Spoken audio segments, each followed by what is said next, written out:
While upbeat at a distance, self-reflexive heist caper stealing Pulp Fiction seldom translates its good nature through story or style. Danny Turkowic's feature debut follows a pair of best friends in over their heads as they try to steal Quentin Tarantino's personal 35mm film print of his 1994 indie landmark, Pulp Fiction. However, malformed comedy and character beats keep the movie feeling like a rough first draft.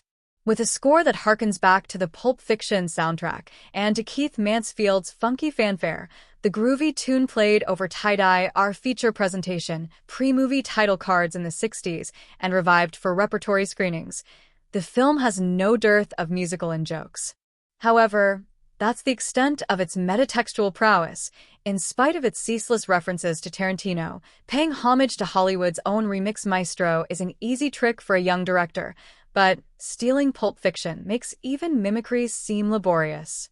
It begins with best pals Jonathan, John Rudnitsky, and Steve Caronsoni concocting ambitious, if dim-witted, business ideas in a restaurant booth, a clear homage to Pulp Fiction's diner prologue, before the duo attends a special screening of their favorite film at a Tarantino-owned cinema.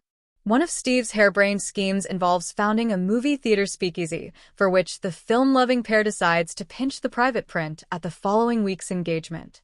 However, what appears to be a story literalizing obsessive cinephilia, Jonathan even dresses like Tim Roth's pumpkin, quickly sidelines any importance that Tarantino, Pulp Fiction, or even movies at large might have in these characters' lives. The heist soon becomes about selling the movie for money, though it at least remains nominally tied to the original concept via the duo's sardonic friend Elizabeth, Cassie David, who they rope into the scheme specifically because she despises Tarantino's work and wants to burn her share of the print. How this aids their plan long-term is anyone's guess, though it's one of just several sudden character and plot turns that feel improvised at a moment's notice. Jonathan and Steve happen to share a therapist, the ineffectual Dr. Mendel Baum, Jason Alexander, and in order to rope him in, the movie gets inexplicably sidetracked with a secondary heist at his office, as Jonathan hopes to find information on one of his attractive female patients, Rachel Taylor Hill. Despite its sparse 78-minute runtime and its bluntly to-the-point title, stealing Pulp Fiction is scattered and unwieldy.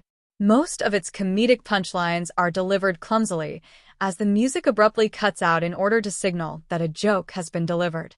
Jonathan and Steven's friendship is occasionally delightful to watch, if only because the actors share the comfortable chemistry of lifelong pals.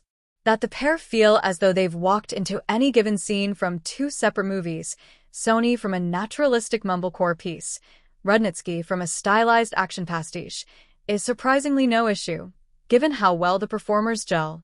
However, their characters' platonic intimacy, with its gentle hints of queer subtext, is seldom challenged by the plot, which itself sees few complications as it unfolds. Pulp Fiction has been a cinematic gateway drug for 3 decades, just as Tarantino's own repertoire, one of elevating B-movies through audiovisual remixing, has become a language unto itself. However, it can be hard to tell if stealing Pulp Fiction has command over any kind of cinematic vocabulary, let alone one specific to its filmmaking subject. Every scene and gag plays out in non-committal fashion, with an unmoving, unobtrusive camera capturing stilted compositions.